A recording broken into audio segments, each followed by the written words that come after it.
Hello दोस्तों। Welcome back to my channel the Thakur blog 2023।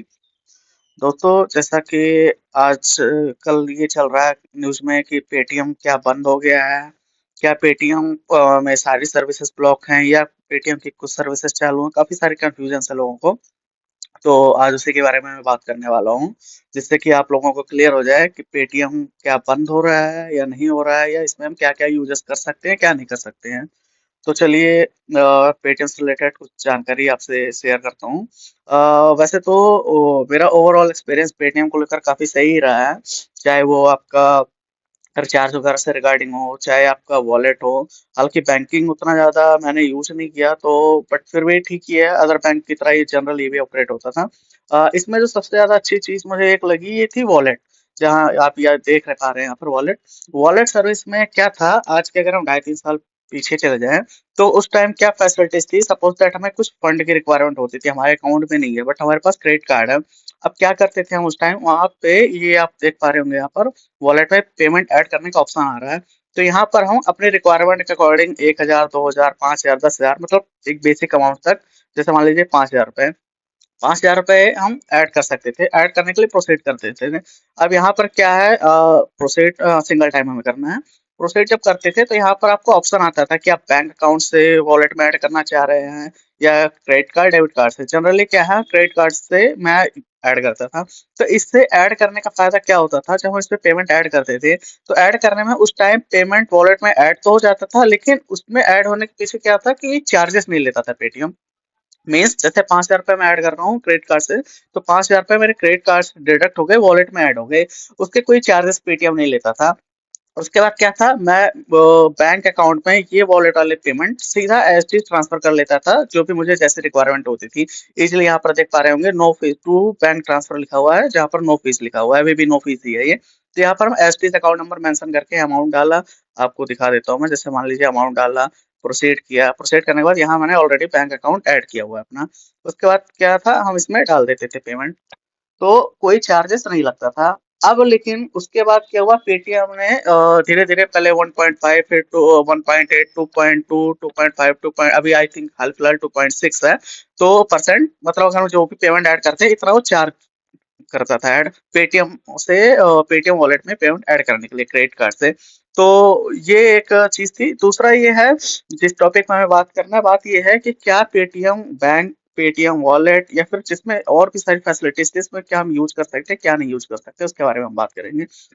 तो जैसा कि आप लोग देख पा रहे होंगे, यहाँ ऊपर एक इम्पोर्टेंट अपडेट का सिंबल बना हुआ है येलो कलर का, लोगो के बगल में। तो इस पे हम क्लिक करते हैं, जिस पे पता चलेगा हमें क्या है क्या नहीं। यहाँ पे गाइडलाइन आ चुकी है। जैसे कि हम पहले रिचार्ज बिल पेमेंट वगैरह जैसे भी करते थे, यहाँ लिखा हुआ है can I continue to use Paytm to do recharge and pay my bills. जी हाँ, यहाँ पर क्या है कि जैसे हम पहले पेमेंट वगैरह क्या नाम है करते थे, फोन बिल, मतलब ऑलमोस्ट हमारे जितने भी यूटिलिटी बिल्स थे, लाइक फोन बिल हो गया, अपना लाइट का बिल हो गया, पानी का बिल हो गया, जी एस टी हम कर सकते हैं, इसमें कोई रुकावट नहीं है। ये हम अभी भी कर सकते हैं, और तो 19 तारीख क्या बोलते हैं अपना 29 के बाद भी कर सकते हैं। 29 का सीन ये है कि आरबीआई ने क्या किया है, कुछ इनकी पेटीएम की कंप्लाइंसेस थी, काफी ज्यादा पहले भी नोटिस गए थे, काफी 2019 से जा रहे थे। तो कुछ गाइडलाइंस थी जो फॉलो नहीं कर रही थी पेटीएम। तो आरबीआई ने अभी क्या किया, इनकी 3 सर्विस को रिस्ट्रिक्ट किया है। वो मैं बताऊंगा कौन कौन सी सर्विस। पहले ये जानते हैं क्या क्या हम यूज कर सकते हैं। उसके बाद देखिए अदर सर्विसेज में, अदर सर्विसेज में क्या था, जैसे मूवी टिकट बुकिंग करना और अपना कोई ट्रेन के टिकट, ये सब बुकिंग जो थी, जी हाँ, वो अभी भी हम कर सकते हैं और आगे भी कर सकते हैं, तो 29 तारीख के बाद भी। उसके बाद क्या, यूपीआई पेमेंट्स, यूपीआई पेमेंट आप लोग जानते हैं जनरली होता क्या है। ये एक मेथड है पेमेंट ट्रांसफर करने का, यूपीआई, जो हमारे बैंक में पेमेंट डायरेक्ट क्रेडिट होती है और बैंक से ही डेबिट होती है इसके थ्रू। तो जी हाँ, यूपीआई पेमेंट एसटीज हम यूज कर सकते हैं, जैसे पहले यूज करते थे वैसे अभी भी कर सकते हैं। उसके बाद आते हैं पेटीएम का क्यूआर। जी हाँ, पेटीएम का क्यूआर जो है वो एसटीज रहने वाला है पेमेंट ट्रांजेक्शन के लिए, उसमें कोई इम्पैक्ट नहीं पड़ा है, आप अभी भी यूज कर सकते हो।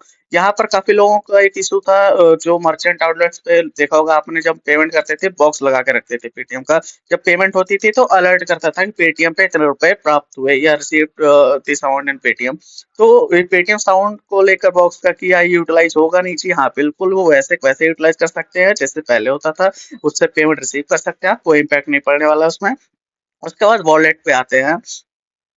तो वॉलेट का क्या है, अभी 29 तारीख तक हम यूज कर सकते हैं। 29 के बाद इस पे आरबीआई ने रिस्ट्रिक्ट कर दिया है, परमानेंट तो नहीं कह सकते बैन किया है, देखते हैं कब तक के लिए किया है, नहीं कर सकते यूज। तो 29 तारीख तक जो भी पेमेंट वगैरह आपको वॉलेट में हो उसे यूटिलाइज कर लीजिए या उसे विड्रॉल कर लीजिए। उसके बाद आते हैं पेटीएम बैंक पे। जी हाँ, पेटीएम बैंक का भी एस वॉलेट की तरह ही है। आप 29 तारीख तक इसे क्या नाम है यूटिलाइज कर लीजिए, पेमेंट वगैरह जो भी है, या विड्रॉल कर लीजिए, क्योंकि 29 तारीख के बाद की गाइडलाइन के अकॉर्डिंग अभी बैन है। तो उसमें पेमेंट आपकी फंस सकती है, फिर वो कैसे विड्रॉल करेंगे उसका कोई अभी आइडिया नहीं है। तो आप लोग क्यों इतना रिस्क लेंगे, पहले ही पेमेंट विड्रॉल कर लीजिए। अब बात करते हैं, जैसा कि मैंने आपको बताया क्या क्या चीजें इसमें यूज कर सकते हैं। अब जैसे बात करते हैं बेसिकली जनरली कि हम क्या क्या नहीं यूज कर सकते 29 के बाद। जी हाँ, सबसे पहले तो है क्या, यहाँ पर एक देख लूंगा फास्टैग का। आजकल आपने देखा होगा कि फास्टैग पेटीएम का मार्केट में बहुत ज्यादा वो है। आप किसी भी गाड़ी में देखेंगे लगभग फास्टैग लगा ही लगा होता है। ये फास्टैग यूटिलाइजेशन क्या होता है आप लोगों को पता है, जनरली जब हम टोल वगैरह क्रॉस करते हैं तो वहाँ पर पेमेंट डिडक्शन के लिए काम आता है क्यूआर बेस पर, जिससे क्या हमें टाइम नहीं लगता है, रसीद नहीं कटवानी पड़ती, कैश नहीं देना पड़ता इसके लिए। तो ये 29 तारीख तक यूज कर सकते हैं पेटीएम वॉलेट, 29 तारीख के बाद नहीं कर सकते हैं फिलहाल, जब तक आरबीआई कोई नई गाइडलाइन जारी नहीं करते। तो आप इसे यूटिलाइज कर लीजिए या पेमेंट विड्रॉल कर लीजिए। वॉलेट का मैंने आपको बता दिया कि वॉलेट आप क्या नाम है, पेमेंट जो है आपके में वो आप यूटिलाइज कर लीजिए, विड्रॉल कर लीजिए। 29 तारीख के बाद आप उसमें कोई पेमेंट ऐड या withdraw कुछ नहीं करेंगे। अगर कुछ करते हैं तो आप ऑन रिस्क होगा, और ऐसे पेटीएम बैंक का है। उसके अलावा जैसा कि दोस्तों देख पा रहे हैं आप, मोबाइल रिचार्ज आप एसटीज कर सकते हैं, कोई दिक्कत नहीं है, आप यूज कर सकते हैं जैसे पहले करते थे वैसे ही।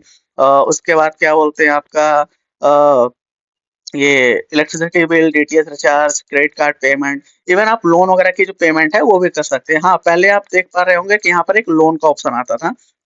ये हमें लोन ऑफर करता था, अभी क्या है, लोन वाला सेक्शन भी उन्होंने ब्लॉक कर दिया है। ये आप देख पा रहे होंगे यहाँ पर, अभी एक मिनट, हाँ ये देखिए। तो यहाँ पर ब्लॉक कर दिया है, क्यों, अभी जब गाइडलाइन क्लियर नहीं है तो लोन कैसे दे सकती है वो। तो अभी ये चीज बैन है, लेकिन हाँ जिन्होंने पहले लोन ले रखा है पेटीएम से, उनकी आप पेमेंट वगैरह कर सकते हैं। वो ड्यू पेमेंट्स है, पहले वो क्लियर हो जाएंगी, आगे ये दोबारा एक्टिव होंगी या नहीं वो बात की बात है, वो अभी हम कुछ नहीं कर सकते उस पर। तो ये सारी चीजें थी दोस्तों। और जैसे कि आप फ्लाइट टिकट, बस टिकट, ये ऑलरेडी वैसे ही वर्किंग है, कोई इशू नहीं है। और अपना यही कहना चाहूंगा कि आप लोग अभी 3 चीजें अपडेट है आरबीआई की गाइडलाइन। हाँ, आरबीआई ने किया क्यों, इनके कुछ कंप्लाइंसेस थी जो 2019 से इन्हें कई बार नोटिस वगैरह पेटीएम को गया था, जब इन्होंने पेटीएम बैंक एक्टिव किया, पेटीएम वॉलेट किया। तो उसके इंटरनल कुछ इनकी गाइडलाइंस थी आरबीआई की, जिसको ये फॉलो प्रॉपर नहीं कर रहे थे। तो जिसके रिगार्डिंग कई बार नोटिस भी गया आरबीआई की तरफ से, तो फाइनली आरबीआई ने अभी इन्हें बैन कर दिया इन सर्विसेज को। तो अभी के लिए फिलहाल इतना ही, आगे जैसे कोई अपडेट आता है दोस्तों तो मैं आपको इन्फॉर्म करता हूँ। धन्यवाद।